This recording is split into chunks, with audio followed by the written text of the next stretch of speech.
সিফাত সকালে বাগানে গিয়ে গাছের নিচে খেলা করছিল।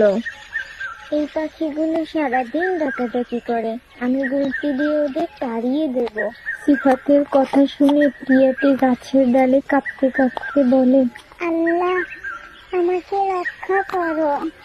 তারপর সিফাত পাথর ছুঁড়ে দেয়, টুনি মাটিতে পড়ে যায়। সিফাত চমকে ওঠে, ওরে না, পাখিটা কাঁপছে। সিফাত তার মাকে ডাক দিল, টিয়াকে তুলে নেয়।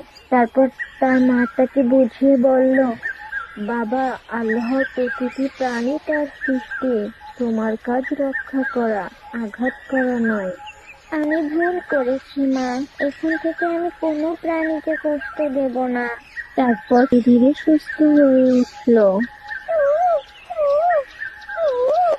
ধন্যবাদ ছোট্ট বন্ধু, তুমি দয়া দেখিয়েছ আমার প্রতি। তারপর সিফাতের দাদা সিফাতকে বুঝিয়ে বলল, রাসূল সাল্লাল্লাহু আলাইহি ওয়াসাল্লাম বলেছেন, যে প্রাণীর উপর দয়া করে আল্লাহ তার উপর দয়া করেন। পাখির প্রাণে দয়া করো, আল্লাহ তোমায় ভালোবাসবে রে ভাই। ছোট্ট বন্ধুরা, তোমাদের যদি আমার কার্টুনগুলো ভালো লাগে তাহলে অবশ্যই সাবস্ক্রাইব